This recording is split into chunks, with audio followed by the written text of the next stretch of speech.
I'd like to ask everyone to please take a seat and settle in.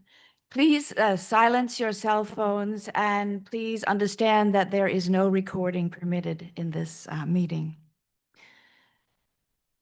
Good afternoon.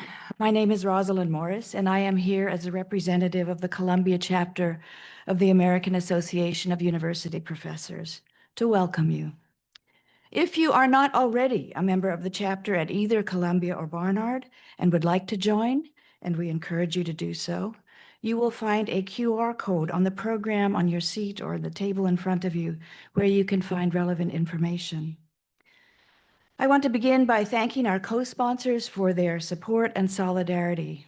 They include the Committee on Global Thought, the Knight First Amendment Institute, the Center for Constitutional Governance, the Insight Institute, and the Institute for the Study of Sexuality and Gender. My job today is to introduce our proceedings and to explain the protocols of the event. With respect to the latter, things will be simple. We have two panels for you. The first, moderated by Rhiannon Stevens, will address questions of shared governance. The second panel, moderated by Madeleine Doby, will be addressed to academic freedom.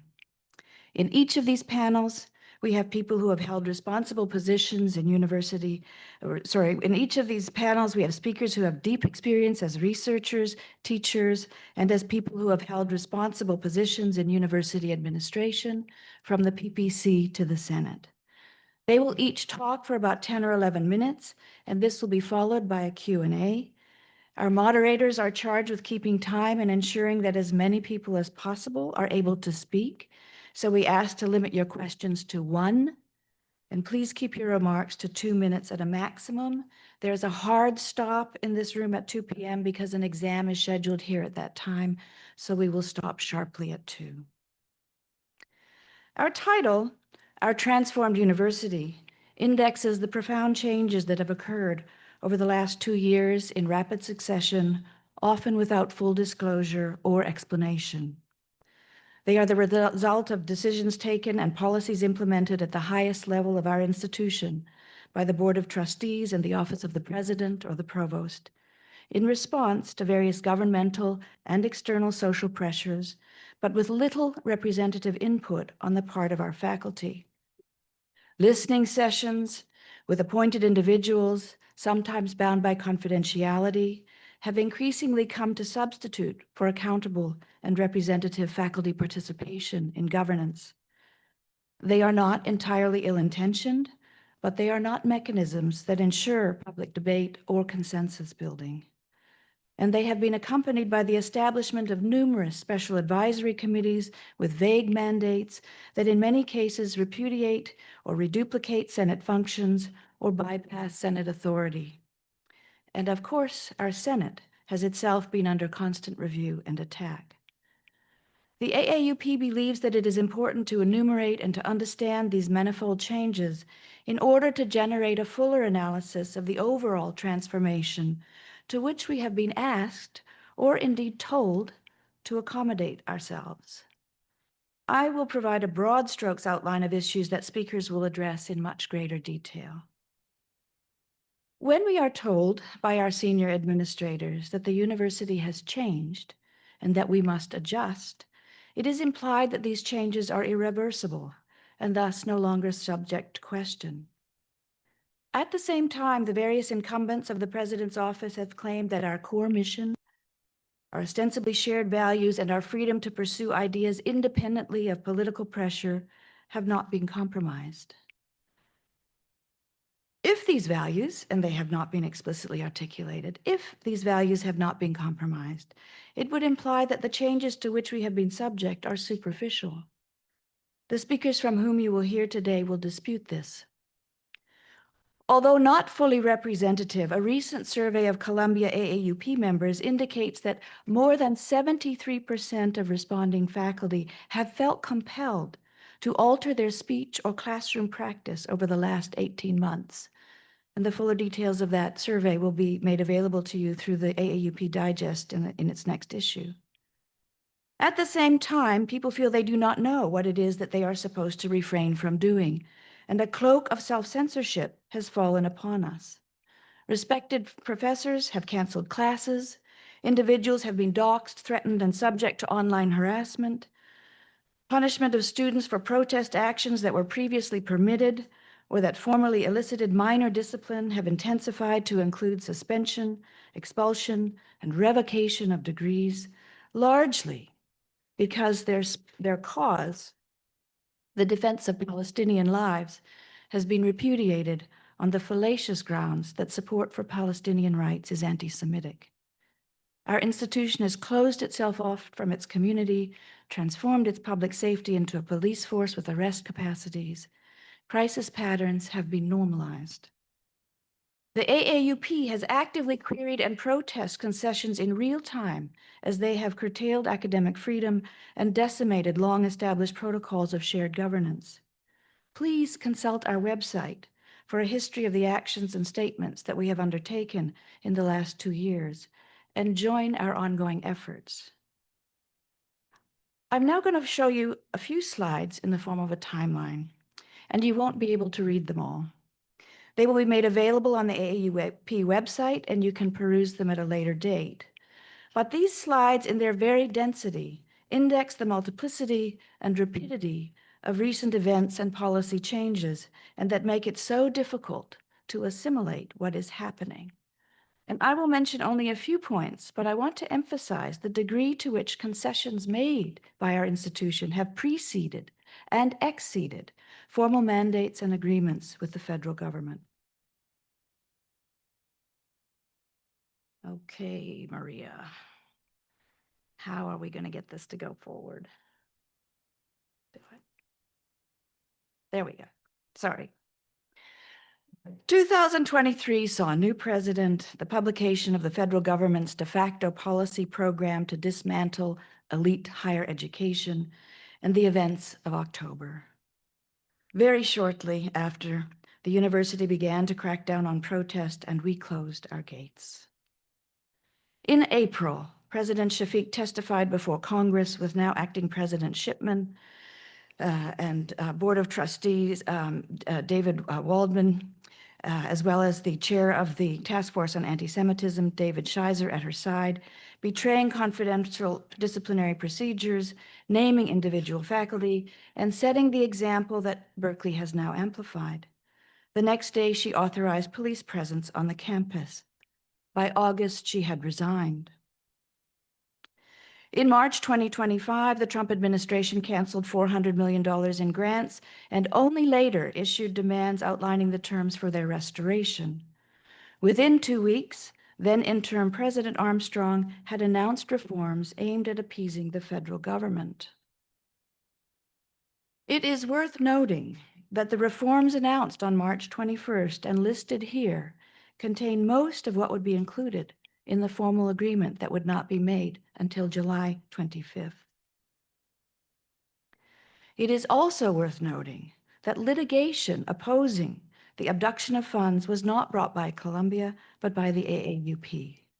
The Knight Institute then brought suit against the federal government opposing the arrest, detention, and deportation of non-citizen students for reasons of political speech. And of course, on July 25th, the agreement was signed. But 2 weeks previously, Columbia, which is to say its president and trustees, had announced even more concessions, including the incorporation of the IRA definition, the appointment of Title VI and 9 coordinator, and mandatory anti-Semitism training. As I said, you won't be able to read them. The massness of that is its own. Please, no recording or photographs. The massness of this event, of these events, should be available in your mind. Columbia is not unique in being the target of repressive and extortionist actions by the federal government. Harvard, Berkeley, Penn, Brown, Cornell, and a growing list of institutions have also been assailed. The different approaches and alibis for these attacks and the extraction of enormous monetary penalties in exchange for the suspension of investigations and access to shrunken federal monies is part of a systematic assault on higher education. It was fully anticipated by the Project 2025 policy agenda, which we discussed at last February's AAUP event titled In Defense of the University. We can now see that the coercive negotiations between the federal government and the institutions of higher learning have transformed them into experimental sites. In each case, a new or slightly modified strategy or rationale is being used to determine how far repression can go, what can be obtained by way of concession, and ultimately of collusion. Anti-Semitism, radical leftism, diversity, equity, and inclusion, wokeism, gender ideology, and so-called climate fanaticism. This contradictory litany conflates inclusive and exclusive practices. The only thing that unites them is their function as alibis with which one or another institution has been made to bend and bow. And each time an institution bends or bows, a principle of democratic life is surrendered, a community excluded, a domain of knowledge shuttered.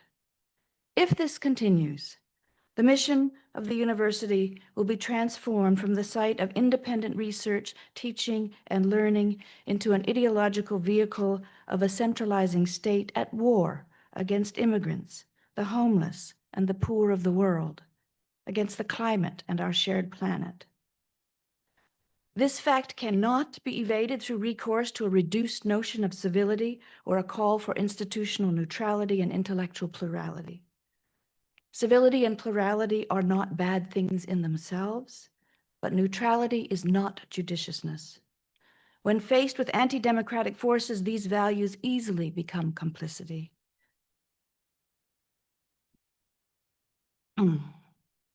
Easily become complicity, and neutrality, as we know, can be easily used to curb speech, to undermine academic freedom. This is as profound a concession as the $221 million extracted under duress. It is not a matter of personal motives or individual failures. We need a systematic analysis of the patterns that are entrapping us all, eroding shared governance and academic freedom. We also need to imagine better paths forward to protect our entire community, not only tenured faculty, but the many non-tenured researchers and instructors who perform so much of Columbia's work. And it is to that task that our speakers will address themselves here today. I'm now going to invite Rhiannon Stevens to introduce the speakers of our first panel on shared governance. Thank you.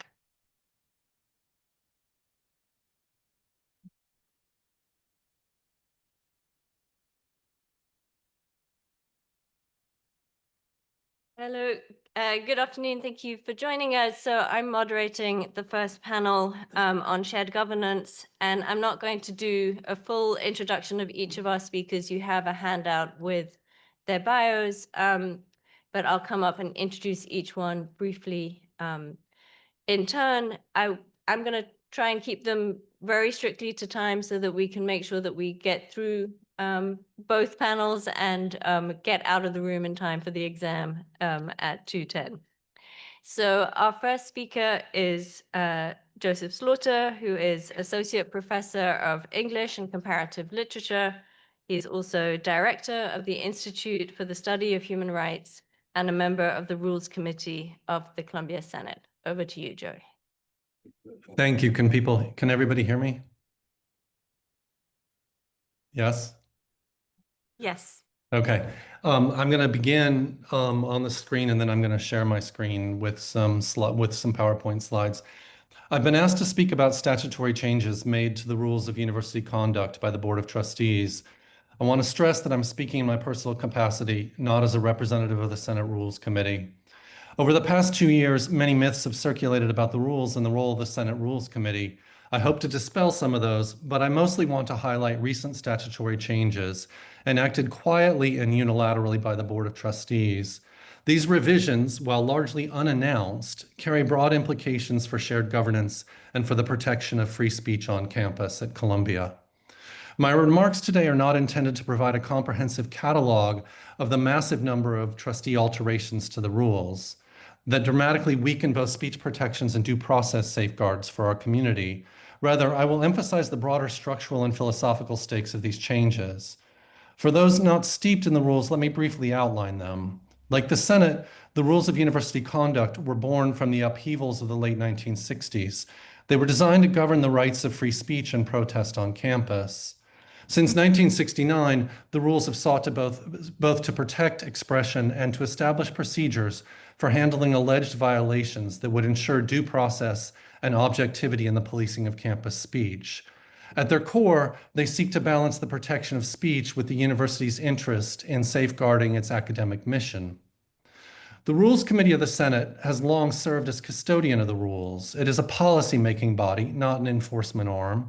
It neither investigates nor adjudicates violations, nor does it police protest or administer discipline. Those responsibilities rest entirely with the university administration through the Office of the Rules Administrator under the authority of the President. The Rules Committee consists of about 15 members, including faculty, students, and administrative staff from the various schools of the university. It's important to underscore that the recent statutory changes that were enacted by the trustees as part of the agreement with the Trump administration, that these changes, where these changes touch on the rules of university conduct, the pretext for them has been a set of false narratives that sought to blame the rules and the Rules Committee for administrative failures that in fact originated with Columbia's senior leadership. I don't have time today to recount the sad history of scapegoating of the University Senate. The Rules Committee addressed this in a public statement on July 17th, 2025. I'm going to start sharing.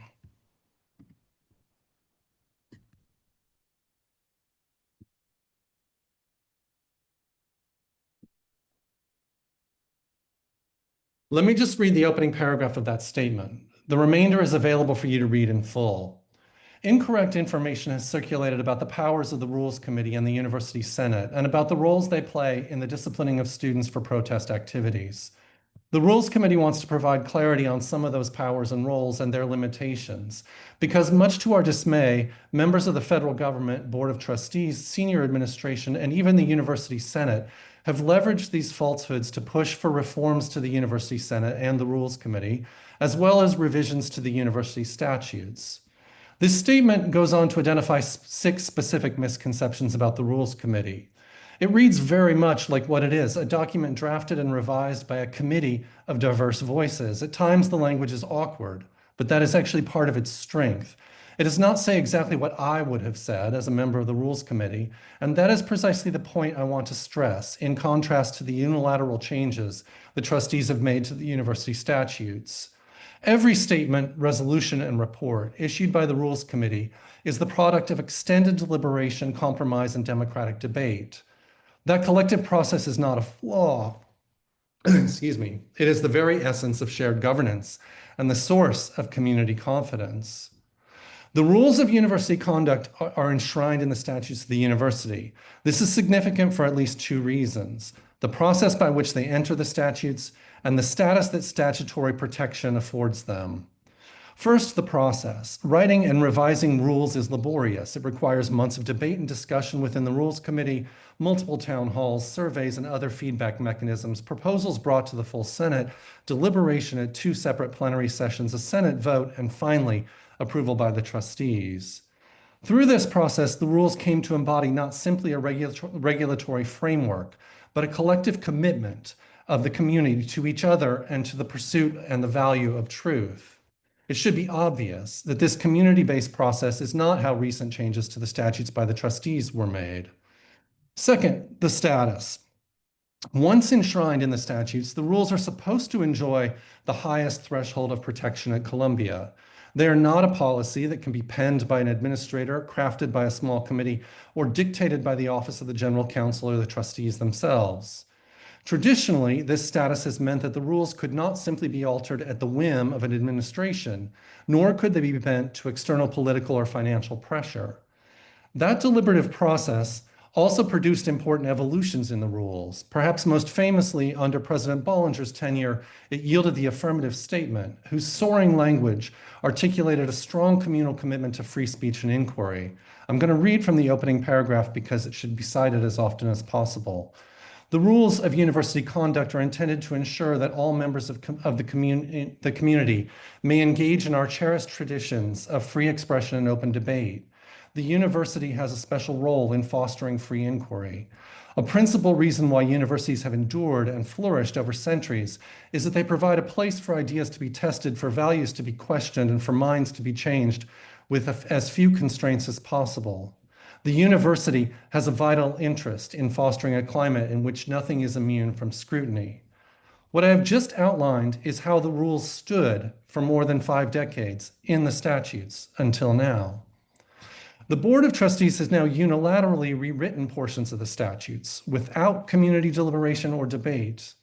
Their changes are substantive. Among other things, they obviate the Senate Rules Committee, they narrow the university's longstanding commitment to free speech and inquiry, and they severely weaken the statutory authority of the Senate as both an institutional partner and an embodiment of shared governance. I'm going to emphasize just 3 of these changes.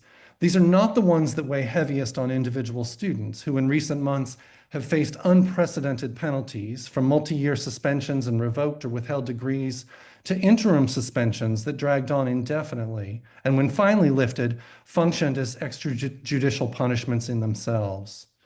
The changes I highlight jeopardize the very conditions that make a university what it is, or what it was, a space of free inquiry, truth-seeking, discovery, and questioning. I'm comparing two versions of the university statutes, those from January 2022 and the most recently published versions from August 2025 at the University Secretary's web pages. On the surface, the affirmative statement has been left largely intact, but one seemingly small amendment retroactively rewrites and reframes the entire statement. That's 2022, here's 2025. This final statement. All demonstration activity is subject to the university's anti-discrimination and anti-harassment policies. What I want to underscore here is that this amendment makes the affirmative statement, and with it, the rules of university conduct and the statutes themselves, subordinate to another policy. As a structural change, this is profound. The affirmative statement, long enshrined in the statutes, is now subordinated to a policy that is not statutory at all.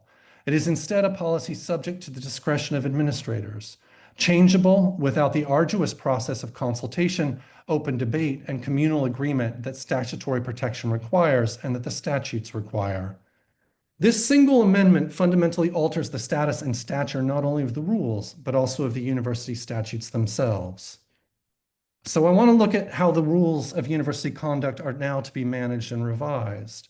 Section 452 previously set out the powers of the Senate Rules Committee. It not only defined the committee's limited authority, for instance, explicitly barring members from any role in administering or enforcing the rules, but it also spelled out the rigorous process required to amend the rules. For the sake of time, I highlight just one provision, 452C. All changes in these rules shall be passed by the University Senate for approval and acceptance by the trustees in accordance with the statutes of the university.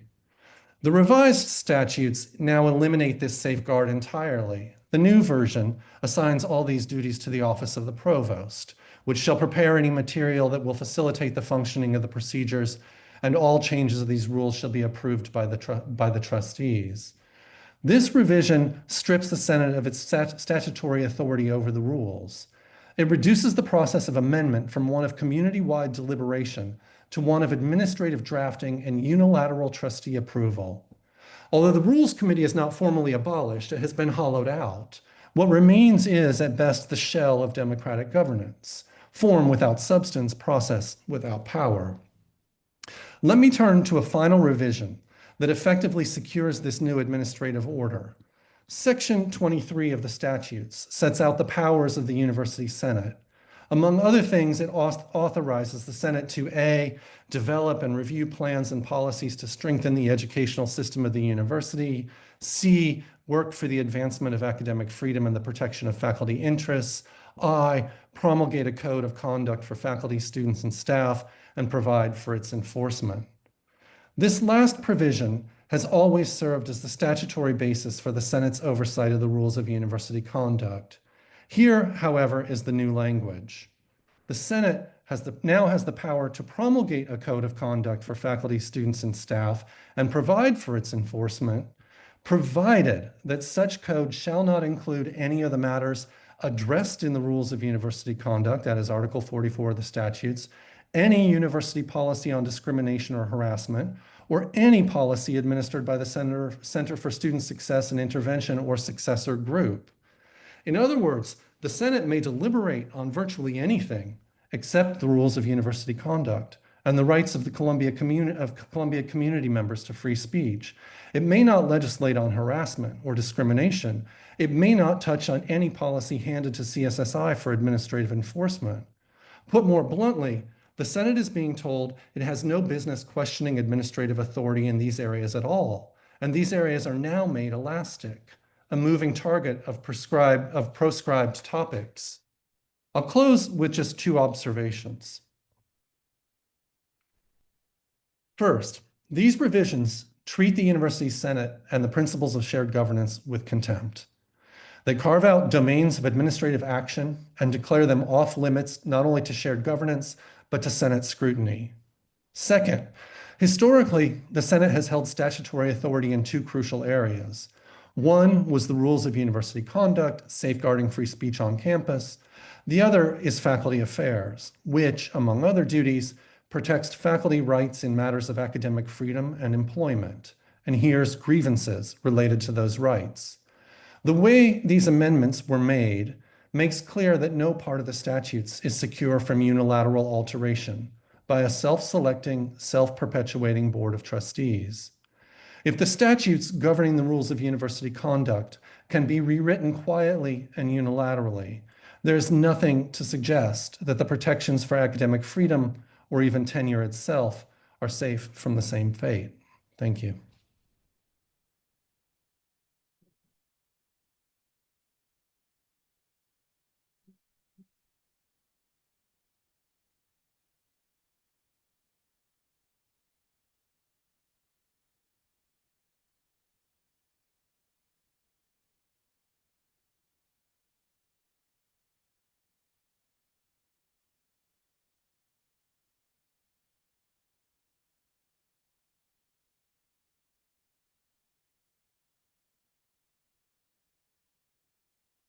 Oh, yeah, no, I'm sorry.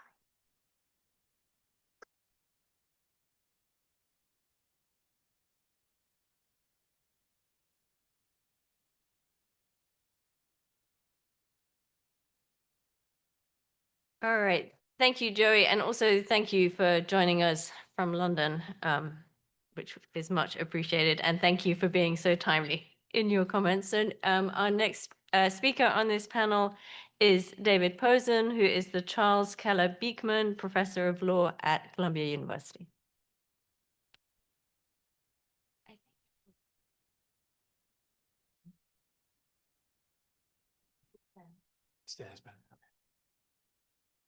Okay, hi everyone. I want to thank Roz for organizing this event so intrepidly and thank the AAUP for hosting it. I've been asked to address the evolution of disciplinary processes at Columbia in recent years and what we might learn from it. The answer to the question of how discipline has evolved at Columbia recently turns out to be rather involved because there are now 3 different disciplinary bodies to keep in view, 2 of which are brand new to the university and 1 of which has been transformed.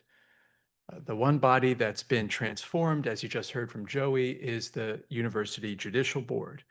The UJB dates back to the creation of the Senate in 1969, and it administers the rules of university conduct, which cover protest and demonstrations and apply to all members of the university.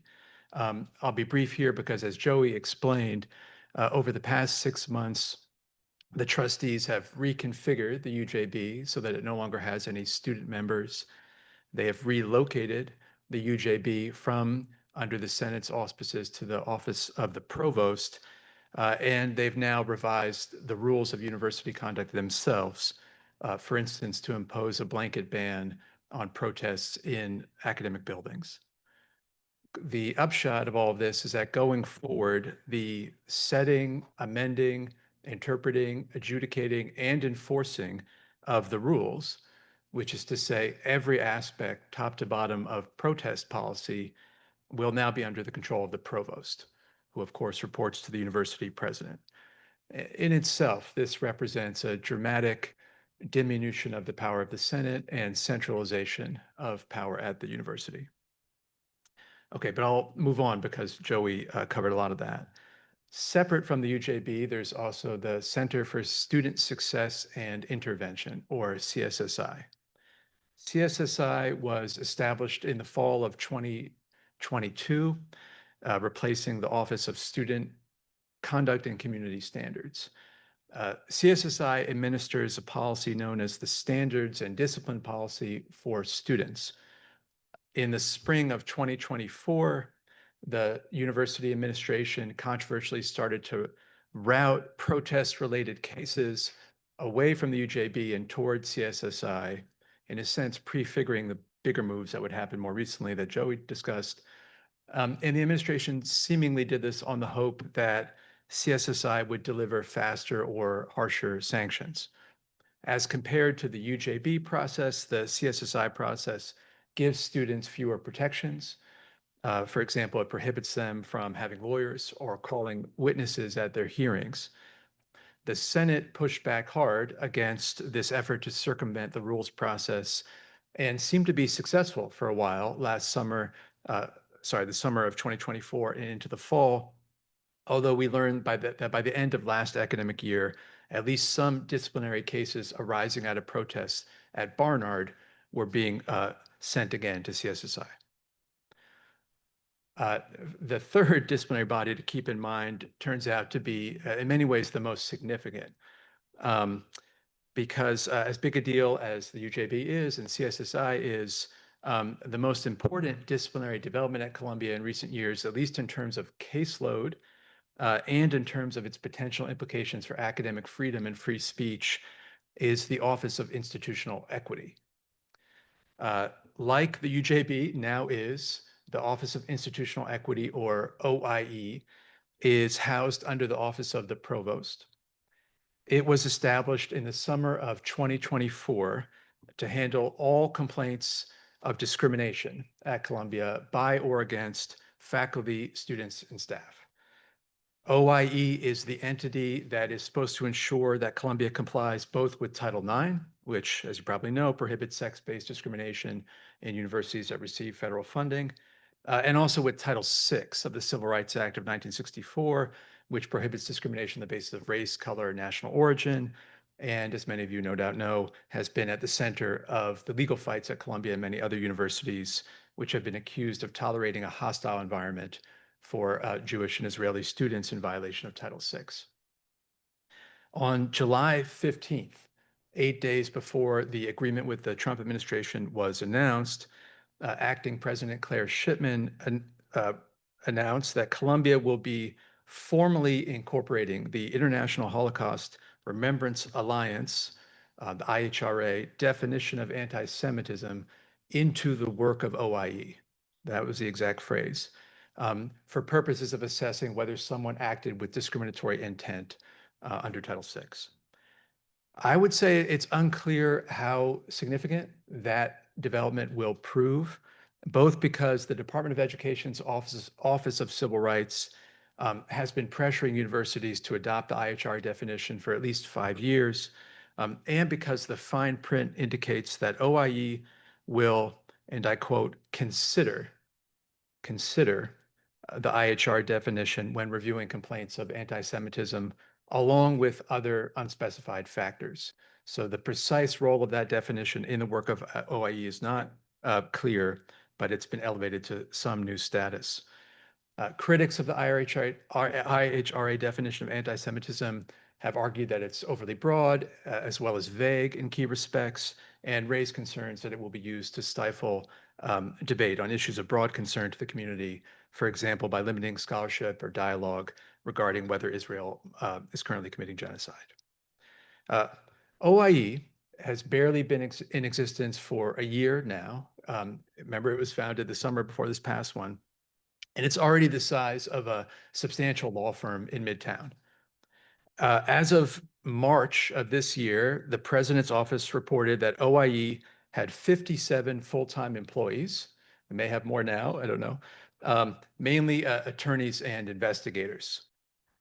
For all of the criticism on the political right of both DEI and of administrative bloat at universities, I find it rather striking that no one who pushed for or participated in Columbia's deal with the government seems to have objected to OIE's rise to the status of a bureaucratic leviathan in shortly over a year. Even beyond the new questions raised by its incorporation of the IHRA definition into its work, many concerns have been raised about OIE's approach and its effect on academic freedom and speech on campus. Critics, for example, have pointed to OIE's adoption of mandatory reporting rules that go beyond what federal law requires, to a lack of clarity about how OIE weeds out vexatious or meritless complaints, and how it handles complaints based entirely on secondhand information.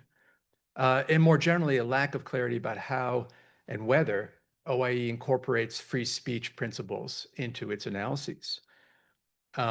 There is language in the OIE's policies for faculty and staff that says, and I quote, "Nothing in these policies shall be construed to abridge academic freedom and inquiry, principles of free speech, or the university's educational mission," end quote. But there's no further specification of what that means. OIE has not, for example, committed to following an approach such as that taken by the U.S. District Court for the Southern District of New York, in which Columbia sits, which ruled in February of this year that Title VI must be applied consistent with First Amendment principles, even when the defendant is a private institution, and that this means, among other things, that Title VI simply does not reach what the court called pure speech on matters of public concern. So for example, if you were to publish an op-ed or give a media interview, any arguments you made there would be speech on matters of public concern, as distinct from harassment or intimidation of particular students or groups of people, and thus outside of the reach of Title VI altogether, and therefore outside of the ambit of OIE. That would be a relatively concrete way in which free speech principles could be integrated into the work of OIE. That has not, as far as I know, been the practice. And in addition to all of those developments I just discussed involving the UJB, CSSI, and OIE, we of course now have the university's agreement with the federal government. Many contentious parts of the, I'll try to be quick here, many contentious parts of the agreement are not about disciplinary rules or procedures, of course, but rather about things like admissions and hiring. But there are some provisions in the agreement that bear directly on campus discipline, mainly by locking in changes that Columbia agreed to in the run-up to the agreement, including the changes to the UJB, new limits on masking at protests, and new policies for the sanctioning of student groups. The agreement also contains a whistleblowing mechanism through which anyone can file a complaint with the resolution monitor about alleged noncompliance with any part of the agreement. The resolution monitor, accordingly, will himself be a sort of meta-level disciplinary authority hovering over all of Columbia and all of Columbia's own internal disciplinary bodies for the next 3 years. And more generally, I would say that the agreement is itself a kind of disciplinary mechanism or regime through which the university and everyone who works and studies here are being punished and policed by the Trump administration in a manner that's been unlawful from the outset. Above and beyond its specific terms, I've argued that the agreement reflects a new model of governing universities, so I call it regulation by deal, that's favored by authoritarian regimes and fundamentally incompatible with academic freedom and the rule of law. Okay, so where does this leave us? I know I'm basically at time, so I'll say very quickly 3 observations on all that I just outlined. First, and most obviously, where this leaves us is with a set of policies that are less permissive of protest than we've had before. Still allowed at Columbia, but subject to a host of new time, place, and manner restrictions and pervasive risk of being deemed discriminatory. Second, beyond protest, I would say that the developments I just discussed have given rise to what we might call a surveillance culture on campus, chilling speech and debate through near constant reporting, complaining, whistleblowing, leaking, and videotaping, and so on, of controversial or potentially controversial speech. In all that I just discussed that's changed at the university in recent years, the substantive rules governing what's considered discriminatory have not changed actually all that much. It's rather the procedures, the institutional bodies, and the norms that have changed the most, and where I think we would have to address our efforts most vigorously if we were to restore a culture of open inquiry and roll back surveillance culture. Finally, in echoing Joey, I'll just close by noting that the limits of shared governance at Columbia have been laid bare by all that's happened. As a matter of law, the trustees have always had full fiduciary responsibility for running this place. In 1969, in light of the campus upheavals, they delegated some of their governance authority to the university senate in what was seen as a transformative moment in the direction of shared governance. Now they're clawing it back.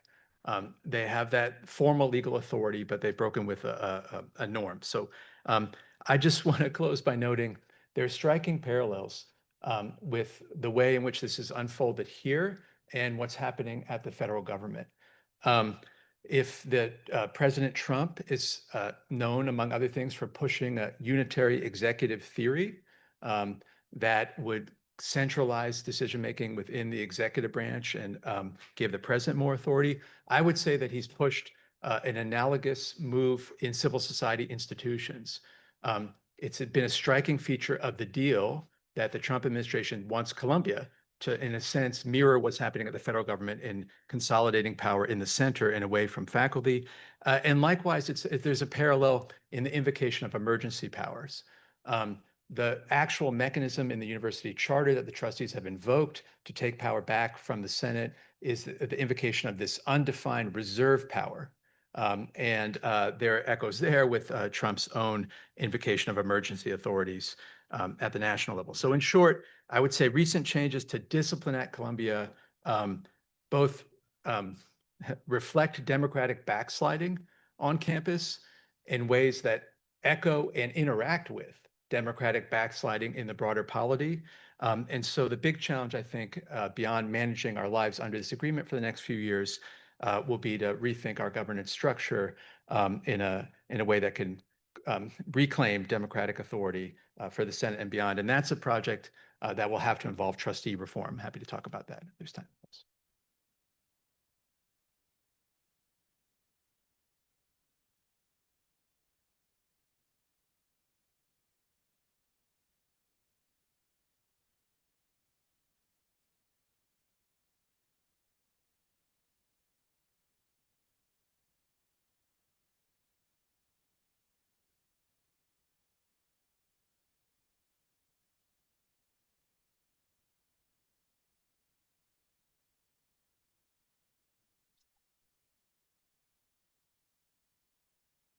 All right, thank you, David, for that. And obviously, each of these topics could be a 2-hour presentation in and of itself. So we're especially grateful to everybody for trying to compress as much as they possibly can into 10 to 12 minutes.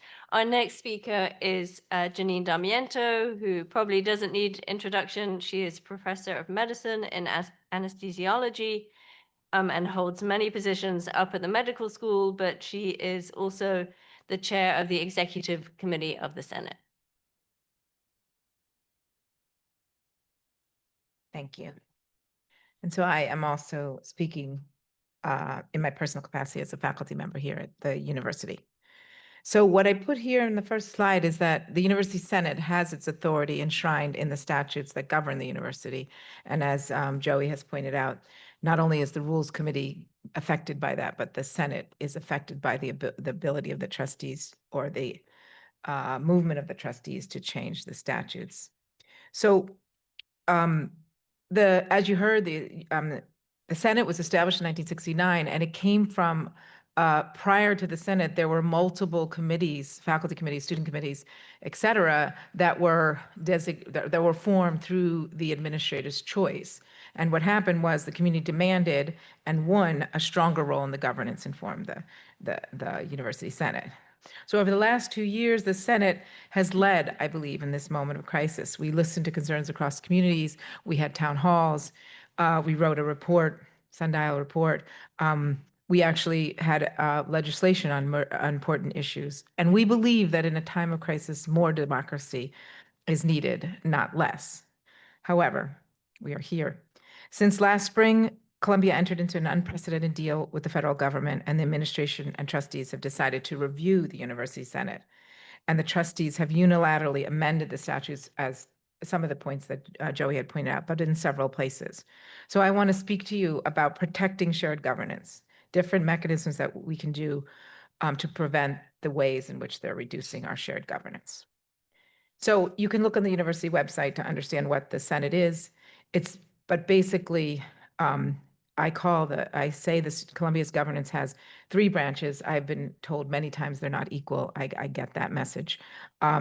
There are supposed to be 24 trustees. There are presently only 20. 4 missing from alumni and board, and 2 of our trustees have not yet been appointed over a 2-year period of time.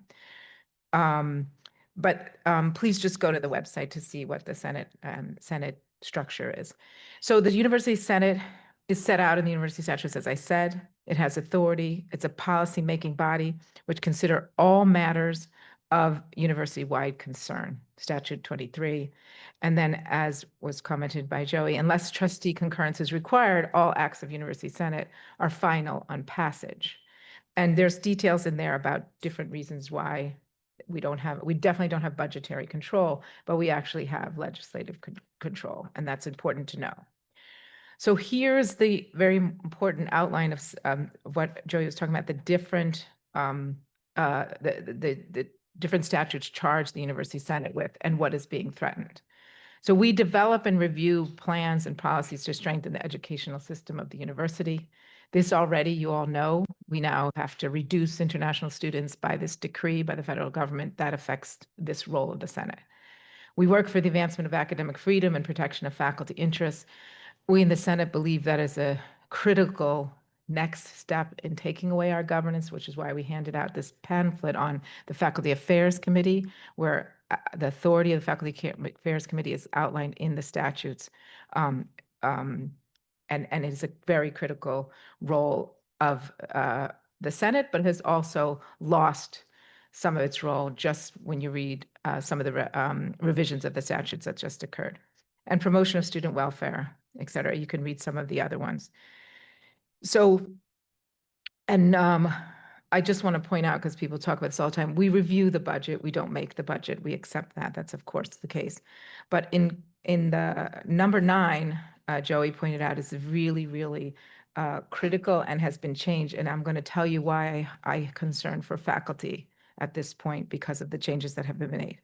So what's very clear to all of you is that over the last 2 years, we've lost some of our statutory authority. We haven't really complained about it. And more is coming if we don't do something about it. The administration's deal with the federal government, particularly I talked about the dictates on international graduate students, the overseeing of certain departments, and also the change in the rules. This is a problem. Even simply where the agreement says no change in public safety can occur for 3 years, we actually have there's in our authority is to oversee campus and campus activity, and so there should be some discussion with the Senate on that. So these are important roles also. The executive committee works with the trustees through meetings, biannual meetings with the Board of Trustees. Some of this has been diminished in the lack of communications that are happening now. We work with senior administration, but if senior administration doesn't meet with the Senate, that's a way in which the Senate's power is diminished. We are a liaison between the central administration and our constituents. I want to talk about the bolden part about the trustees. So there are 24 trustees. 6 are selected by the board itself, 6 are selected by alumni, and 6 are selected by us. We only presently have 4, and we've had such for 2 years, despite what we do as a Senate is put a list forward and they pick from our list and then try to get people. It has to be from our list. That has not we had 1, but we still are down 2. So the representation of the Senate, which represents you, is down by 2. Also, it is unclear to us how the alumni seats are chosen. Is there a vote? Is it designated? Is it the chair of the alumni committee? This is something whoever's on alumni here can look into. Those are the 24 people, now 20, who are deciding everything, because as we pointed out, as Joey just pointed out, they have a right to do that. So what is our big problem? Our big problem is that we now have a diminished shared governance, right? We're facing undemocratic decisions, centralization of power in very few, and a lack of transparency. As I said, I don't actually know how some of the trustees are picked. And the change of structure of the faculty is also going on. We're losing control over what we teach, what we do, what our research is, our admissions. The university is Senate is the democratic body of Columbia. And if we remove the authority of the Senate, we're going to lose our faculty governance. Beyond the Senate, I'm really concerned, and I'm just mentioned this, the change of the faculty over the recent decades has become increasingly apparent. and there's significant reason for all of us to concern. The share of tenure track faculty has halved from 2003 to 2021, going from 24% to 12% of tenure track faculty. The share of off-track faculty in the total faculty has increased from 48% to 61%. These are methods by which we decrease our ability to govern ourselves.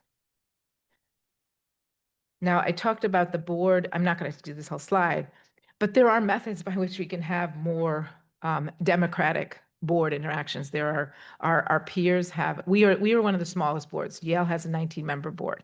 One of the most significant issues in our board is that we have few to none academics. Many of the other boards have more academics than we do. Also, some of the boards have public meetings. Some of the boards have a young trustee program. There's student board involvement. There's faculty board involvement.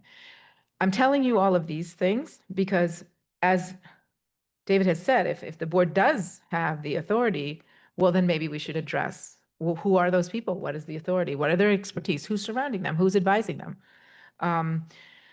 And the second thing is the presidential search, right? So other schools do this differently.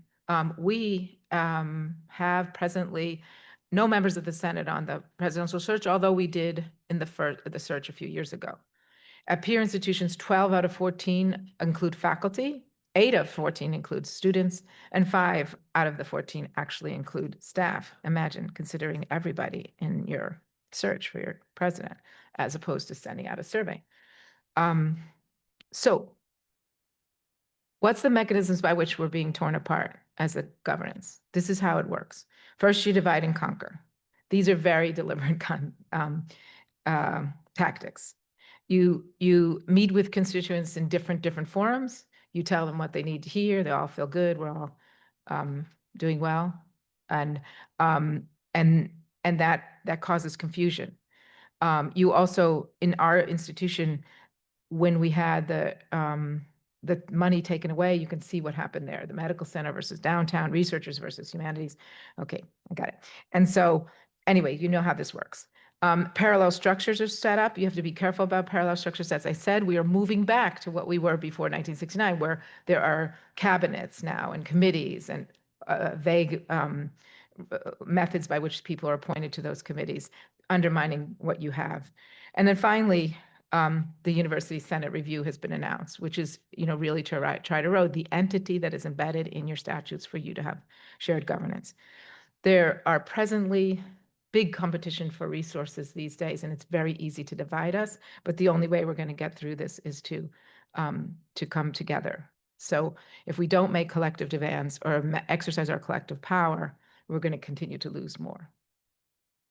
So now like that, I gave the handout, so I'm not going to go into the details of the Faculty Affairs Committee. This is the next committee. We did the rules have been stripped. This is the next committee to come after if you really want to take away our power. This is faculty governing faculty. It is really important that we are mobilized to protect this committee. If we fail to defend this committee, we face reduction of our already insufficient protections and risk ceding authority to dismiss faculty without meaningful faculty input. And since I am running out of time, I'm going to keep going. This is important. Joey pointed out, and I'm going to point it out now. What this allows is that now, as opposed to going through Faculty Affairs Committee when there are issues with faculty, as opposed to following the rules, faculty are now subjected to this. So now we're able to bypass a system that has been in place for protection of tenured faculty, all faculty, because they have to go through this process, and the Senate, meaning Faculty Affairs Committee, cannot comment on that. In the Faculty Affairs Committee, as you see in your handout, they have a grievance procedure. They have a right to look at grievances. But if you look at this, this code here, and I'm sure David will tell you, it takes away the power of the Faculty Affairs Committee to protect faculty in this case. So again, divide and conquer, establish parallel structures. I know we're all tired. We're getting tired and we're not fighting back, but this is all being passively accepted, and we have to really pay attention to this. The review, I won't go into the details because I don't have a lot of time. I just want to talk about how we push back. So convene and build coalitions. The Senate, PPC, AAUP, the faculty councils, all must get together. We can't be moving in different directions. Together, we can give a voice and try to prevent these processes from happening. Work across schools.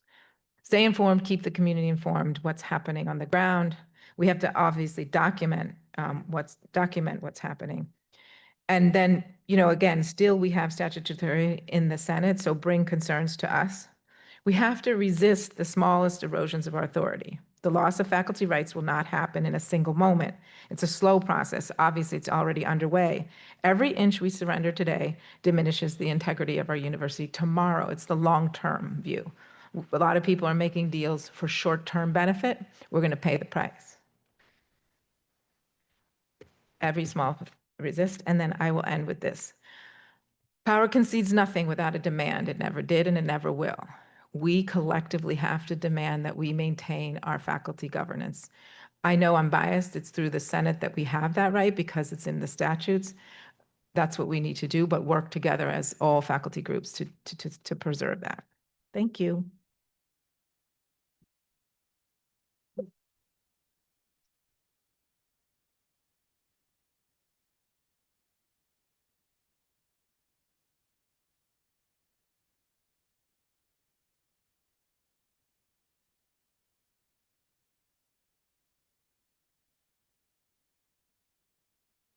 All right. Thank you, all of you. We are running a little bit behind. We're going to take maybe 8 minutes for a few questions from the room. Unfortunately, we can't take questions from the Zoom, but if you have any comments, put them in the chat and we will keep them in mind for future events that we will be planning. If you would like to ask a question in the room, please raise your hand, and then when you're called on, you need to press the voice button on your microphone. Yes. Thank you. I have a question about your vision for a process towards trustee reform. You can give me a chance. Always.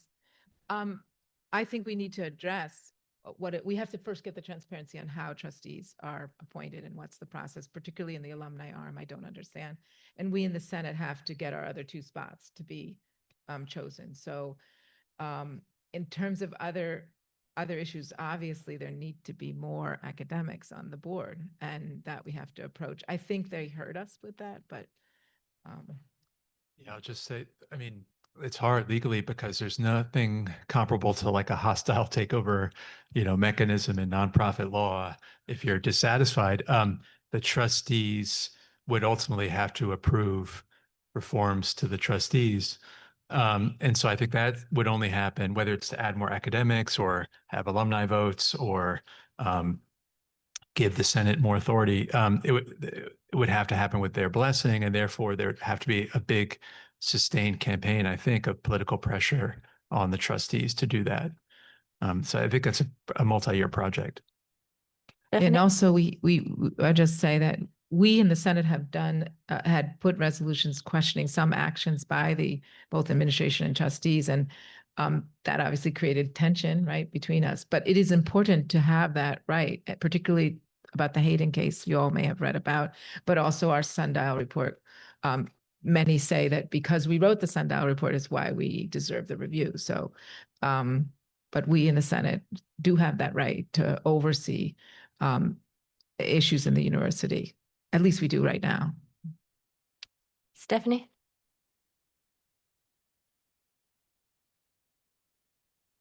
Trying to figure out, hey, is this on? Okay. Yeah. Sorry, the question is for Janine or Dave Posen, and it has to do with this new attestation of prior accusation of harassment that came out from the provost's office this week, that all new faculty who are being hired will have to sign, and presumably chairs will have to enforce. It's horrifying. So first of all, this is a register of a complaint to the Senate. And number 2, if you haven't heard of that, can somebody in the room offer a more accurate account? It came from Eugenia Lean from the provost's office. You guys haven't seen this? No. Paige, do you want to talk about it? It came to chairs and directors. So we'll take another question. Ross? I was wondering, is there any legal basis on which we could turn back the the practice of mandatory reporting or the acceptance of reportage and complaint that is based on hearsay, social media posts by people who have no firsthand experience in our space? Yeah, universities have some discretion there, more so under Title VI than under Title IX. Certain allegations of sexual abuse under Title IX, federal law requires mandatory reporting for, given their gravity. Title VI doesn't have anything comparable. So universities, I would say, have increasingly moved toward mandatory reporting, I think in part for fear of running afoul of this administration. But legally speaking, Columbia's OIE could choose to get rid of mandatory reporting for at least large categories of cases, could adopt policies limiting hearsay-based complaints, could adopt policies requiring the quick termination of complaints that are deemed meritless or frivolous, could have penalties for vexatious or bad faith complaints. There are a lot of things that could be done procedurally that might give people some comfort that OIE won't be excessively reviewing people for their speech. So we'll take one more question over here and then I'll come to you, Paige. So I think Janine's list of the way other boards of trustees are organized would make a perfect case for a petition, a statement from AAUP that other people, we could mention the two faculty trustees that were never appointed, but I think it's a political communications process, and I think we would be stronger to attack the trustees directly on this issue of shared governance and say other universities do a much better job. Yeah, there's precedent in the other universities. That's our best argument. Yeah, I'll just, on the academic lack of representation on the board, I was looking into this. Harvard and Princeton each have currently at least half a dozen trustees or overseers who are full-time academics at one point in their career. We have one. Yeah. So we have boards have gotten increasingly financialized in recent years, and but even against that backdrop, Columbia is an outlier in just how non-academic our board is. So I'm going to turn to Paige. It might be more a point of information, given that our speakers were not aware of this before, but just so that everybody knows. And then I think we have one last question. Yes, so this was an email that came from the Provost's office yesterday to chairs. Is that not on? It is on? It's on. Thank you. It came to chairs and directors of entities that hire, saying that in all letters of hiring going forward, this attestation language has to be included. There has been an attestation required for some time. I know from a colleague that it existed prior to October 7th and prior to the Trump administration, but it seems that the attestation language has changed slightly. So it used to say something about it's basically asking if you've ever engaged in discriminatory, harassing behavior. And then the attestation used to say, have you ever been investigated and found responsible for blah, blah, blah, blah, blah. And now the attestation has 3 questions, but one of them says, I think this is where the bigger change is, have you ever been under investigation or other formal review for allegations of discriminatory, harassing, or retaliatory behavior, scientific misconduct, other wrongful conduct, or inappropriate behavior? So essentially the bit about whether you've ever been cleared, if you've ever been investigated, even if you have been cleared, you have to attest it. Now, it's not at all clear, and some of us have been asking for clarifications. This came out yesterday. What happens if somebody checks this box and says, yes, I was investigated and I was cleared?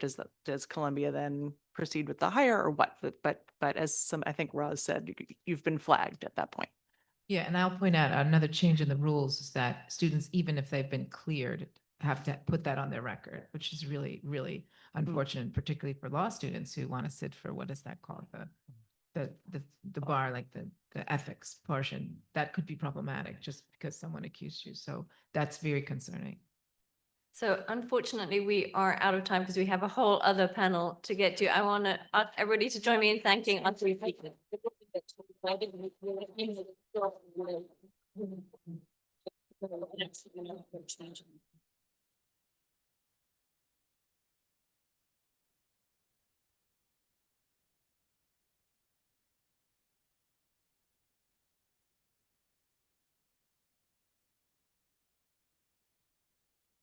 right. Why is it not going? Oh, there you go. So, thank you. Hello, thank you for being here, whether you're joining in person or online. In this second panel, we will turn to threats to academic freedom, whether at Columbia or beyond Columbia, and how we can come together to respond to them. As Roz Morris mentioned, the survey conducted by the AUP at the beginning of the semester identified academic freedom as an issue that's really front of mind for our faculty, with 74% of respondents saying that they had changed or planned to change something about their teaching because of fears emanating from either the July agreement with the federal government or other policy changes that have been implemented. So this is a critical issue for us right now. I want to thank everyone at the AUP chapter who's worked on this event for everything they put into it, and above all, Roz Morris, who has worked tirelessly to make this happen. As in the first panel, we have three speakers speaking on the basis of their experience and field expertise, all renowned leaders in their fields. The introductions I'm going to give are going to be very, very short because you have their bios on the sheet in front of you. The first speaker will be Shana Redmond, professor of English and comparative literature and a noted specialist of African diaspora performance and musical cultures.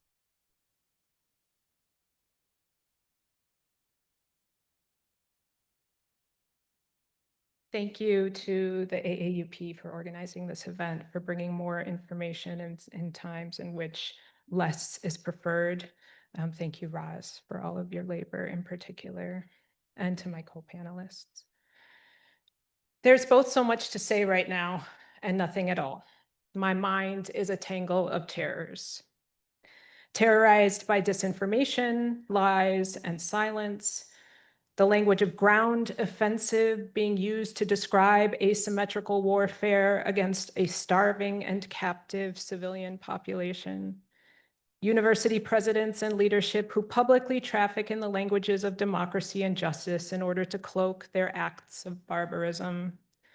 The university's quiet seizure of choice and protections for Black, Brown, immigrant, queer, and gender nonconforming students, staff, and faculty.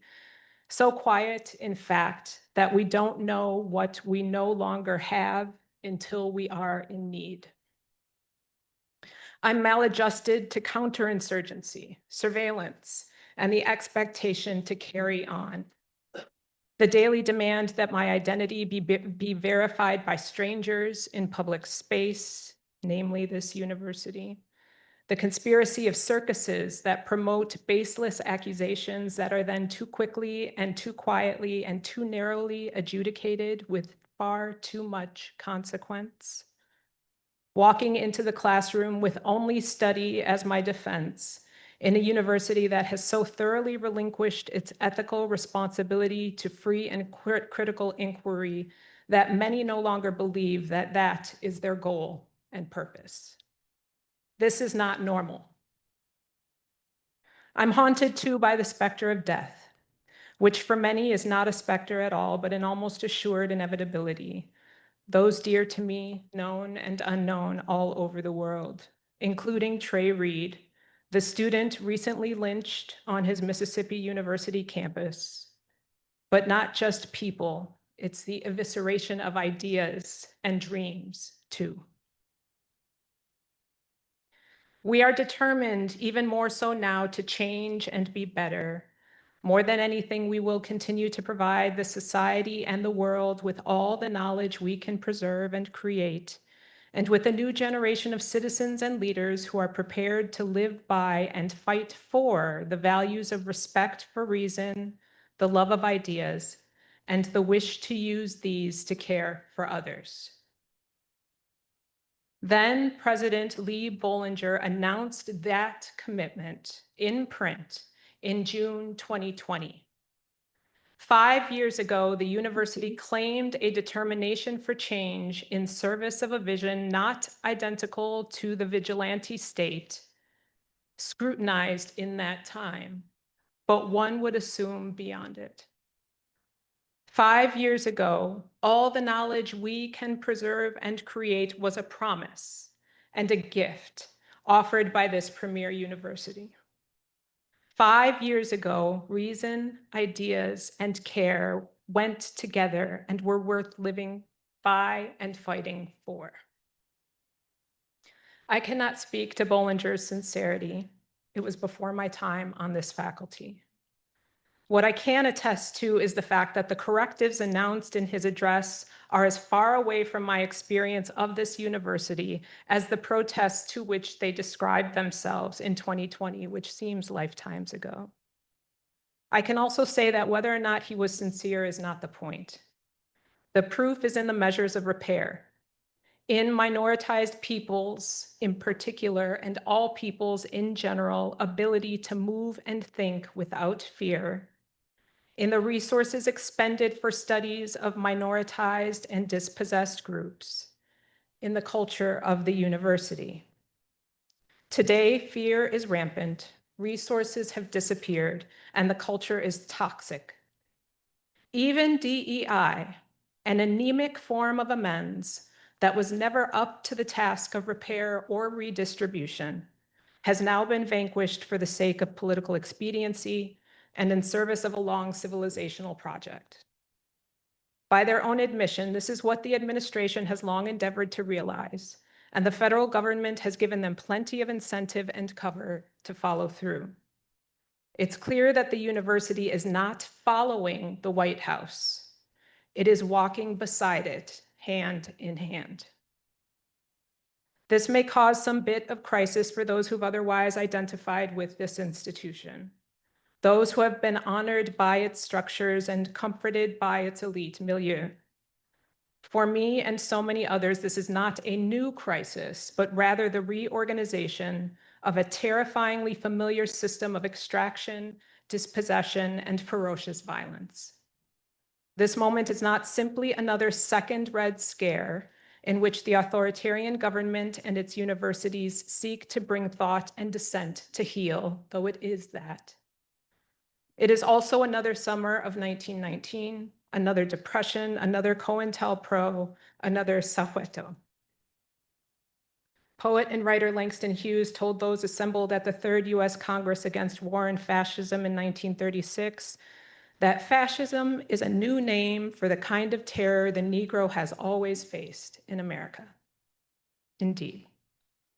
We are all impacted by this force, the force of this conjuncture, but cannot lose a focus on its radically uneven destruction. This force as power and its unevenness as the production and enforcement of race, class, and nation is what my classroom contends with.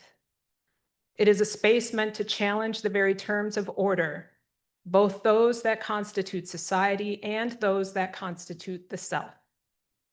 This work is not only being discouraged and shuttered, but is rapidly becoming criminalized. The university administration has not told us to change our syllabi, but has removed courses from offer and threatened faculty with discipline for having taught certain books or authors. They have not told us to change our speech in class, but have said that extemporaneous thought relating to current issues should be avoided. One wonders how close to the ground these administrators are when they request that their faculty and students abandon their mandate to live and think in the world. Who have they been sent to serve? This departure between faculty and administrators, faculty and legislators cannot be healed by better evidence or arguments. Either you model, promote, resource, and protect academic freedom, critical inquiry, and debate, or you do not. Columbia University does not. In his latest Boston Review essay on the university and the state, the brilliant historian and former Columbia faculty member Robin D.G. Kelly writes that an individual with privilege has choices. I choose to refuse the world that Tony Cade Bambara described, the world that equates criticism with assault, that equates social responsibility with naive idealism, that defines the unrelenting pursuit of knowledge and wisdom as fanaticism. I choose to keep my principled tongue and teach as I've always done from what the study reveals. My scholarship does not change with the ideological winds. Scholars working in the critical interdisciplines and studies of race and identity know that because our subjects and forms of knowledge, forms of knowing are always already maligned, auxiliary at best, and at worst fatuous, treasonous, and more, there are no acceptable forms of study under ethno-nationalism and fascism. Yet we are hired to teach it, and we do it well. It then is an issue of conscience and labor. And I know that it is working because its repression would not labor so valiantly were there no credible threat. I was asked to provide some action items. These are my brief thoughts. First, some common sense folk wisdom. When people show you who they are, believe them. As we are being exposed in our workplace to ICE and other captors, as our names and information are being gifted to heinous, violent watchdogs, including the federal government, as our wages stagnate while the university raises our rents, we see that we are being left to fend for ourselves. That basic realization should be the point of departure for all else. We have to publicly support and fight to resource and reinforce precarious and targeted units of study. Institute for the Study of Sexuality and Gender, Institute for Research in African American Studies, African and African Diaspora Studies, Center for the Study of Ethnicity and Race, Center for Palestine Studies, Middle Eastern, South Asian, and African Studies, etc. At their best, these are the intellectual frontline in exposure of the scale and grossly earth-shatteringly disproportionate consequences of power. This is why we are first on the chopping block, because we are needed. Don't react, create. We cannot continue to cede the ground of analysis to those who seek to ruin our communities, means of study, and ways of life. There is a place for responding to their misinformation and horrors, but there is also power in a refusal that instead articulates something more worthwhile, more impressive, and persuasive. We have to set and model a different standard and produce, as Bambara noted, usable truths along the way. We have to refuse the impulse to save the university, to create something in its stead. And we have to use the space that we're given in organizations like the AAUP to build power. What would it mean to think about faculty power rather than faculty governance? What does that change and adjust as our field and professions are being marched to the guillotine? I want to end with a quote from June Jordan, who wrote, "What is the university until we arrive? Is it where the teachers of children receive their training? Is it where the powerful become more powerful? Is it where the norms of their abnormal power, this America, receive the ultimate worship of propagation? Is it where the people become usable parts of the whole machine? Machine is not community." Thank you.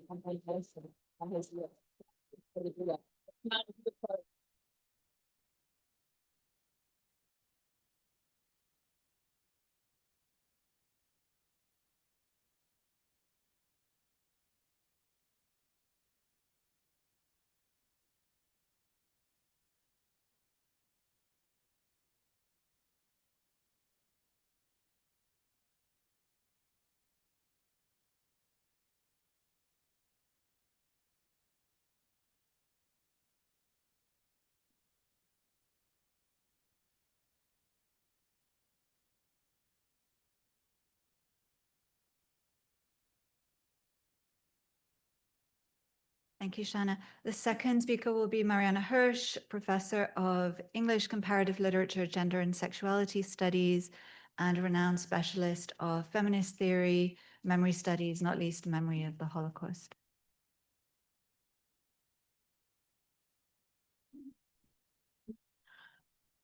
This is one of those situations where you can't see short people, so I'm going to stand on my tiptoes. Thank you to the AAUP for being here and for all the work you're all doing.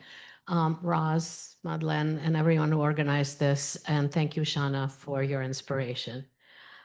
For almost 2 years now, the Columbia's administration has publicly spread and acted upon a narrative that we're a hotbed of anti-Semitism, where Jewish students, faculty, and staff are not safe. They're certainly less safe than any other minoritized or persecuted group in this country and in this universe. The university goes further to state that its actions have not been sufficient in combating this mushrooming ancient hatred, not the utterly unqualified anti-Semitism task force that they created as early as November 1, 2023, not the publication of 2 deeply flawed and unvetted reports of that task force and the acceptance of their recommendations, spurious recommendations, not the characterization of student protests against the genocide perpetrated by Israel, characterization as terrorists and the arrest and harsh punishment of the protesters, nor the tolerance, perhaps even the facilitation of student abductions and threatened deportation. No, the ever-increasing and shifting rules and regulations about protests that we've been hearing about, and thus the silencing of calls for justice and Palestinian freedom, the decimation of academic freedom, the spread of fear and intimidation, none of this is enough. Not to speak of what's been agreed to in the agreement with Trump, the new hiring, the setting aside of $21 million to compensate those who've claimed that they've been subjected to anti-Semitism, not to the special administrator and the new hiring in Jewish studies, presumably of Israeli faculty. So even as the narrative about rampant anti-Semitism and the need to protect Jews on campuses is rapidly changing, even as more and more politicians and community leaders have admitted that this is but a pretext for the decimation of higher education, and even as many have convincingly argued that the big lie of anti-Semitism is actually foments this hatred rather than combating it, no, even as all this is happening, our administrators kept repeating that we have a lot more work to do. One shudders to think. So of course, I don't mean to deny that anti-Semitism exists, along with many other forms of racialized hatred and discrimination. That's really not the issue. What's at stake is the willful confusion about what we're talking about when we talk about anti-Semitism. So I do want to go into the IRA definition that David began to speak about. And I think this confusion is largely due to this definition of anti-Semitism that was adopted by the International Holocaust Remembrance Alliance in 2016, and which has been or might soon be adopted by more states, governments around the world, US states, the federal government with the Anti-Semitism Awareness Act that's being debated, and even more universities. And note that the International Holocaust Remembrance Alliance was founded in the year 2000, primarily for the purposes of education and remembrance about the Holocaust. It was really not until 2016 that it shifted its focus to combating anti-Semitism, particularly in Europe at the time. Columbia insists that it did not adopt the IHRA, but has incorporated it to be used as a guidance to determine evidence of discriminatory intent by the OIE, as David discussed earlier. But the conflations and confusions that characterize this definition have already plagued us long before the deal with Trump or the letter that Shipman sent the campus a few days before that. They've plagued us throughout the work of the Anti-Semitism Task Force, who initially refused to define what they were actually tasked to study. But all the while, they repeated the obfuscation of the IRA definition, which conflates anti-Semitism as anti-Jewish hatred with criticism of the state of Israel and its actions. It's thus made it risky to criticize Israel without being accused of anti-Semitism and dragged through disciplinary proceedings or reported upon or denounced in our own classrooms or by our colleagues. So the definition itself that you see here is deliberately vague. Of course, this vagueness opens itself to manipulation. And I, if anyone can parse this sentence, I would be very grateful. I don't even know what some of this means. Anti-Semitism is a certain perception of Jews, which may be expressed as hatred toward Jews. Rhetorical and physical manifestations of anti-Semitism are directed toward Jewish or non-Jewish individuals and or their property, toward Jewish community institutions and religious facilities. Anyway, note that Israel is mentioned immediately. It's immediately invoked in a similarly confusing way. Manifestations might include the targeting of the state of Israel conceived as a Jewish collectivity. However, criticism of Israel, similar to that leveled against any other government, cannot be regarded as anti-Semitic. So that leaves a lot of room for confusion that can be used in any way that you really want to. But there's a bigger problem here, which I think has been multiply discussed, which is the examples, because of course you have to explain how this is to be used. So among 11 examples included with the IRA definition, 7 mention Israel in ways that give it a kind of airtight immunity from critique, what the Israeli philosopher Adi Ophir has called Israel's discursive Iron Dome. So, which is a wonderful phrase. And this is one of the pleasures of discussing all this awful stuff that people write about it with such perspicacity. According to the IRA, declaring that Israeli state power, the Israeli state project as a racist endeavor constitutes anti-Semitism, even if you don't mention anything about Jews as a people or Judaism as a religion. So it censors any discussion of the systematic racism, genocide, apartheid, and settler colonialism practiced by the Israeli state, and explicitly claims that saying that Israel is a racist endeavor denies Jews as a people to the right to self-determination. And again, this is something I just completely fail to understand. What is Jewish self-determination? Why does it have to get funneled through the state of Israel? And why does it mean that Israeli reality, racist reality, somehow denies that? Secondly, the IRA definition bans any comparison of the actions of Israel to those of the Nazis. So these comparisons, of course, have become more and more inevitable as the genocide in Gaza is unbearably progressing, leading many Israelis to make them, from IDF soldiers who report that when they are in Gaza, they feel like Nazis, to the former prime minister of Israel, Ehud Olmert, who also declares that Israel is doing what the Nazis did to the Jews, but citing these would be anti-Semitic according to the IHRA definition.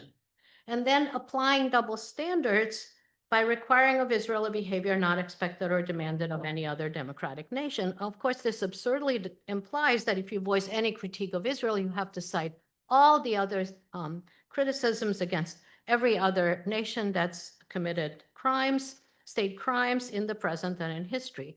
So the IRA becomes an instrument of repression and intimidation. And one really has to then wonder if aren't those who forbid these comparisons themselves holding Israel to a double standard and taking Jewish victimization and the Holocaust out of history. This completely encapsulates our imagination in a very tight space where we can need to stop thinking. So the IHRA issued the definition as a draft proposition in 2016, and it explicitly says it's illegally non-binding. One of its authors, Kenneth Stern, has been horrified with how it's being used in universities and has repudiated it, stating that it inherently chills speech, this is his quote, and puts administrators in an impossible position.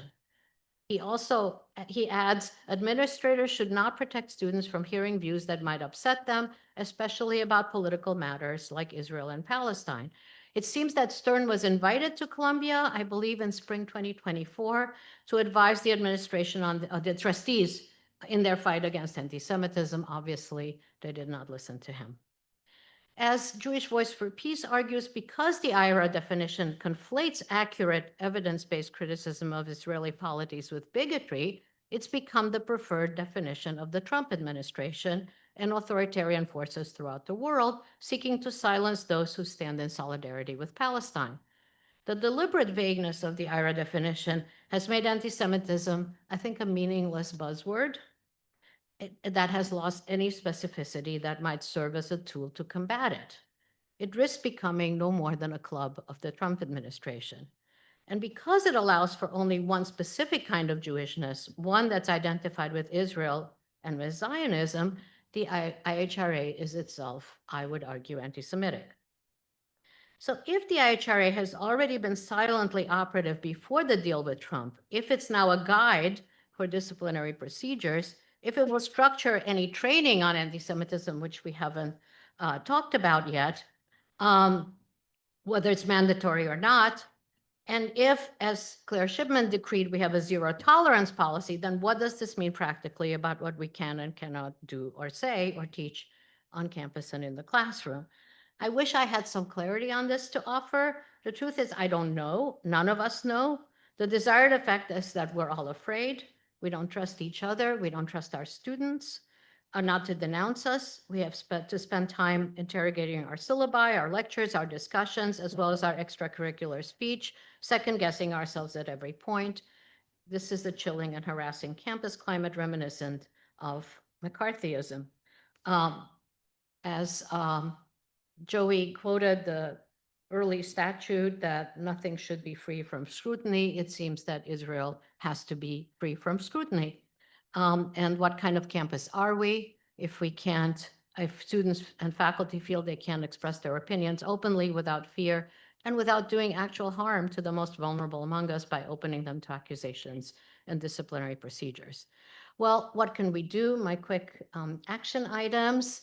There is an alternative definition that's not without its problems that was specifically drawn up by 300, by a group of scholars on anti-Semitism who gathered to, it was supposed to be a meeting in Jerusalem, but it was during COVID, so it was online. They took about a year to come up with the definition and the examples. It was signed by 300 scholars and by a number of colleagues here at Columbia who are actually experts in the field.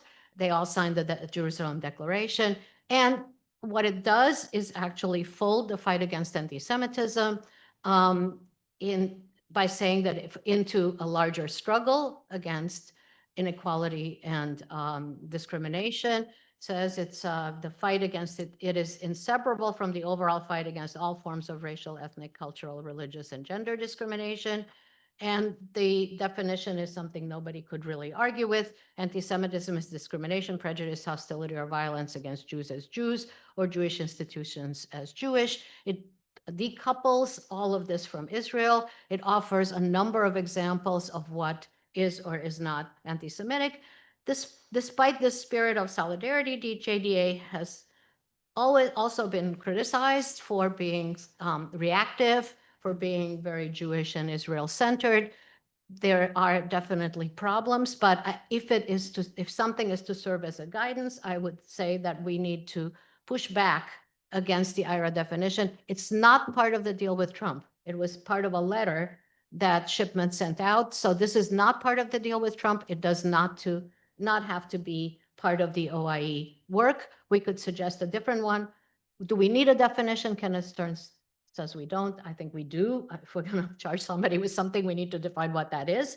So I would say that's my first action item. The second one is training. We haven't really discussed it. Is it mandatory? Is it not mandatory?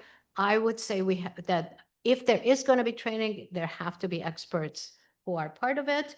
But I really have a question of whether we need training and what kind of training we need and who needs to be trained. So those are my action item.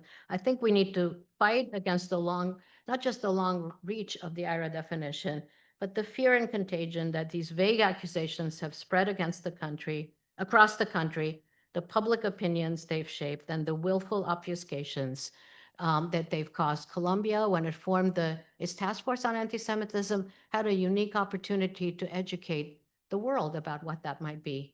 And it's failed miserably in that.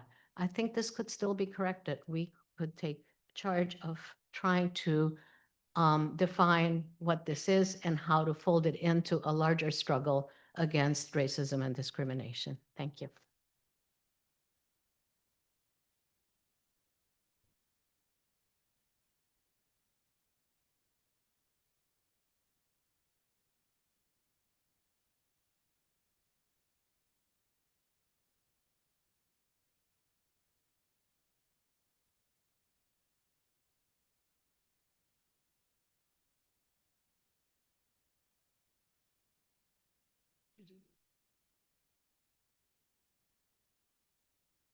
Thank you, Mariana. The final speaker will be Professor Joachim Frank, a professor of biochemistry, molecular biophysics, and biological sciences, and among many other things, 2017 laureate of the Nobel Prize in Chemistry. Thank you very much for including me in this distinguished panel. We live in difficult, dangerous times. I'm too old to call them interesting. Born and raised in Germany, I can no longer recognize the America I chose as my second home in 1975. Not in the wildest imagination at the time could I have foreseen the emergence of another totalitarian state here in the US, a state beholden to Russia of all countries. Fanatics whose sole qualification is blind loyalty to the leader have taken over under Trump with the explicit mission of tearing apart the fabric of our society.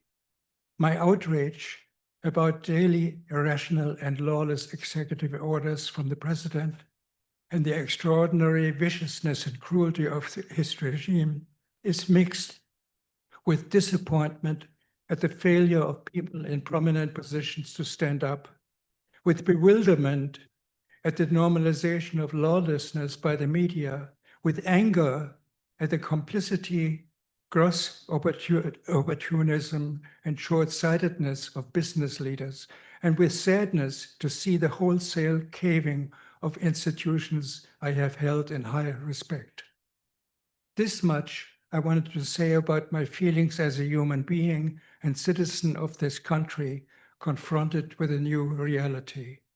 Specifically, as a scientist working at Columbia Medical Center in the biomedical field since 2008, who has benefited from just consistent, generous funding by NIH and NSF over decades, I'm alarmed by the severe funding cuts and the elimination of entire programs, such as cancer research and infectious diseases, vital to human health. I'm grieved seeing public health policy in the hands of ideologues who are about to endanger the health of millions with their decisions. I'm appalled by the perversion of the federal grant-giving process, which should be and has largely been for decades free from ideological criteria and political considerations. Instead, the government now intends to illegally withhold awards based on criteria that have absolutely nothing to do with the scientific merits of the proposal.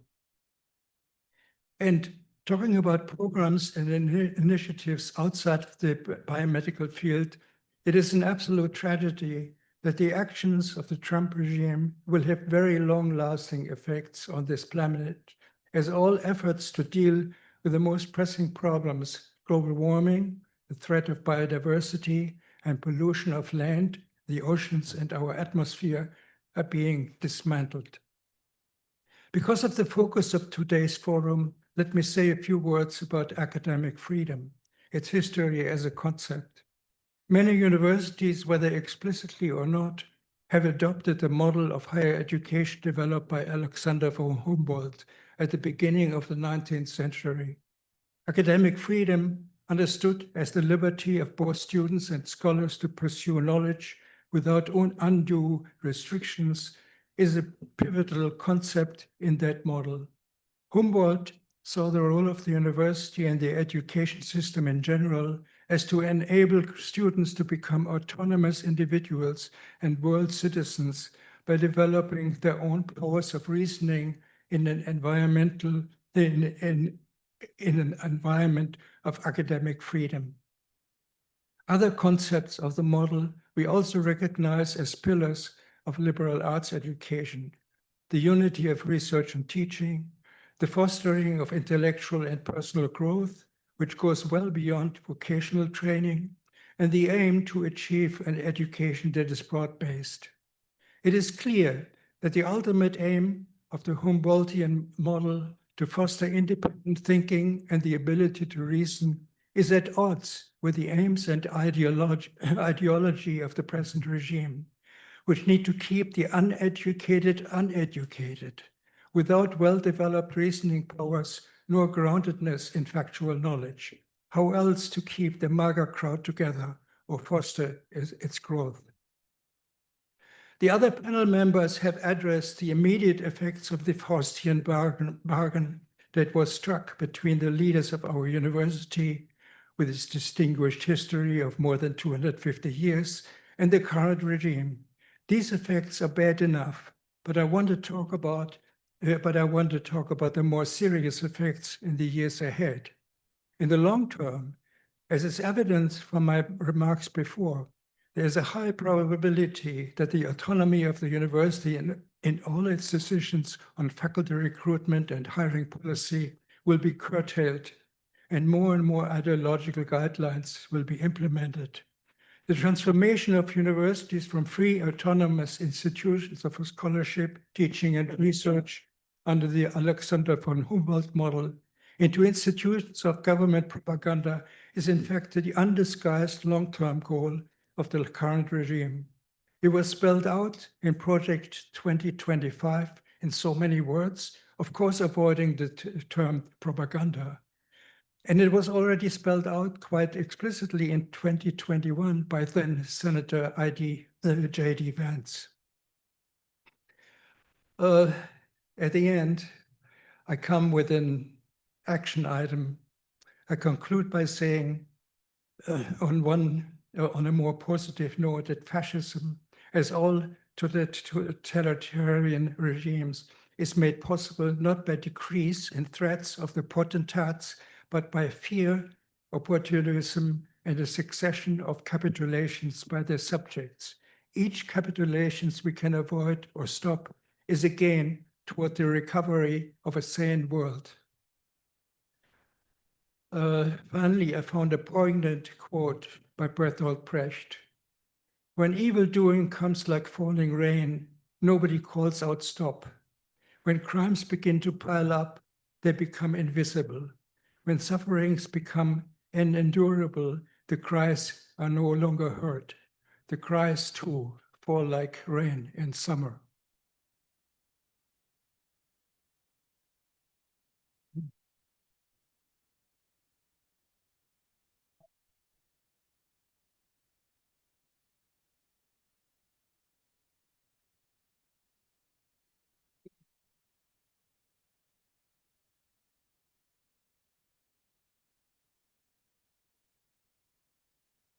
Thank you so much to all three speakers, these powerful remarks.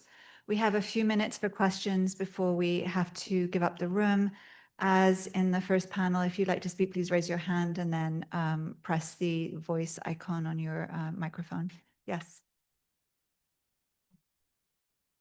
Hello. Okay.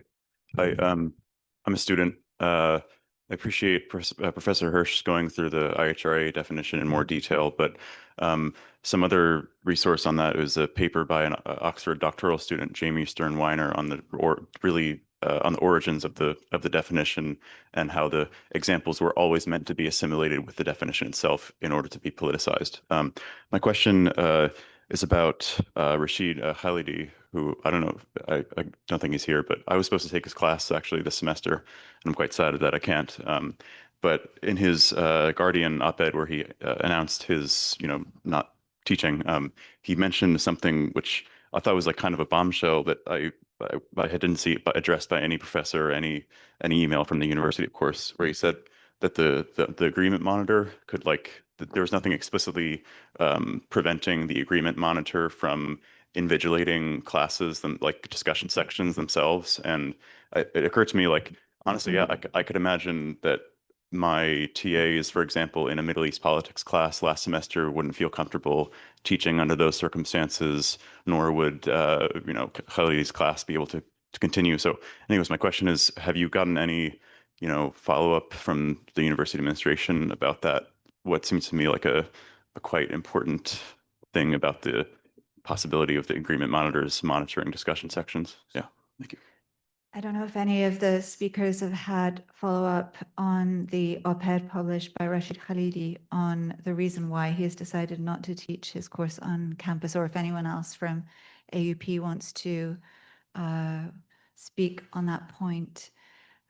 I think that your comment clearly corresponds to what we found in the survey, that faculty, which would include, in this case, instructors, graduate students, are afraid that any statement can be recorded, taken out of context, weaponized, turned into an investigation, a disciplinary hearing. And that is all the more likely when the course material is controversial, as certainly would be the case for his class. I can say a word Mariana. about that as well. I mean, I think anybody can report anybody for anything. And I think we have to understand that there are organized campaigns that invite students to do that and reward them for doing that. The Brandeis Center, not to do with Brandeis University, is doing this. So I think it's not as spontaneous, I feel uncomfortable, or I think this reading is anti-Semitic. This is all an organized campaign. We don't need an agreement monitor for that. I think no one, even though the deans have said there's a, carve out for the classroom, they cannot guarantee that these claims will not be filed. And now that we understand that you have to report, even if something has been filed against you, even if you've not been found guilty, that will stick to you, I think we have to be suspicious. Yes. I was very inspired by all the talks today from both panels, and in particular, the term faculty power. Thank you for that. And it made me want to say too, I wish there was even more people in this room, is what are we going to do to try to withhold our labor? And at what point are we going to try to do something like a strike?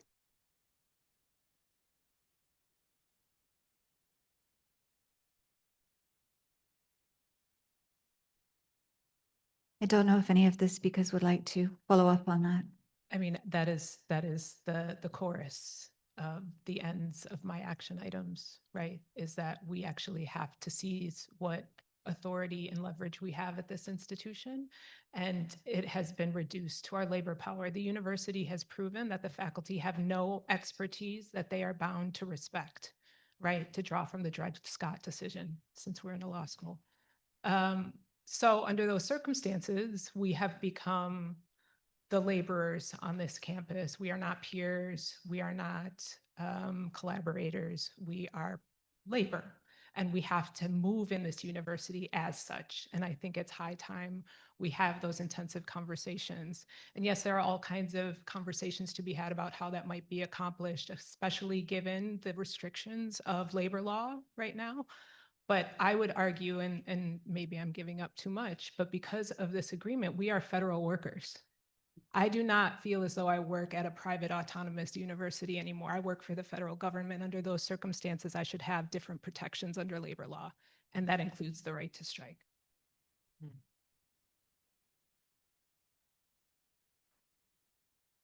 Any other follow-ups on that point, or other questions or comments? So just as an announcement, a group of people here are working on a free speech activist IRA action. You will hear about it, so come and join us. There will be people who will test the power of the IHRA definition to incur some kind of response by the administration. Small action, but still, I think we've been doing things. We've had vigils and have to continue. Marianne, is it possible to say when that event will take place? Or is it still being It planned? will be attached to the vigil, so it'll be on the 29th at 11:30, I believe, hopefully on campus. And I think it'd be great if people turned out to work with us on that. Roz? One of the questions that was asked in the survey, to which we had a modest, approximately 30% response rate. One of the questions asked people what kinds of actions do they believe could be taken, should be taken, what would they participate in? And as I mentioned earlier, we'll share the results of that survey in the next newsletter. And there will follow from that invitations to people to come together to think about what actions they might wish to undertake, or to bring to the table other kinds of actions. But I take it from this extremely moving panel that the invitation is to continually act and not necessarily take actions, but to continually act in very many ways, in forms of refusal, in forms of communication with each other. And I do think it's really important that if there are matters that are events and experiences in the classroom or experience that lead people to withhold their speech, to feel fearful and so forth, that they really must document these. They really must bring them together. We need a corpus, a kind of full integrated accounting, a self-documentation of our own experiences in order that we find some strength in order to say no to these things and to figure out what kinds of acts and actions we can pursue every day. So this is a kind of, the QR code on the reverse of the program is one way to do this, but these exchanges also should be happening in our everyday solidary communications. Yes, let's, instead of outrage fatigue, as it was put, have documentation, and let's have collective action. Yes.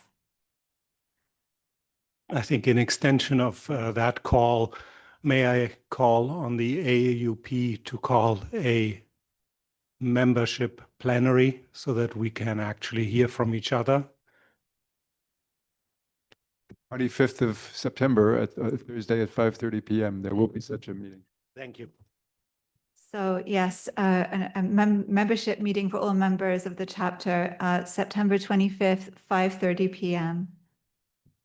Can I just say also, we could, if items are brought to us, issues that are happening, just like the students did before. Students are silent now. Our students are terrified, but our faculty now need to act, and we can put these things in front of the plenary, in front of the president, document them, though the press, spectator always takes them up. But we need to organize together. We need to be together. And I think one of the things that Dr. Redmond is saying, prior to labor strike, we run this university by our volunteerism, by our not just what is defined in our labor contracts. And so there are piecemeal actions that can be taken prior to let them know that we run this university. And so I think that people need to think about how we move forward, but think, as I said, it's got to be together, all of the groups together, because we have been divided. They can take us on separately, and that works, but we should do this together and transparency helped the students last year. Students came to us with many, many issues, and that's how we were able to protect some of them. Yes, thank you very much for that reminder. And to everybody, when you're invited to participate in a parallel process or a private listening session, remind the administrators, our leadership, of the role of the Senate, of the role of PPC and other collective elected representative bodies. I think we have to end here. This is just the first of several events that AUP will be organizing. So please look out for more, for details of the continuation of this conversation. And thank you again to everyone who has participated here or online.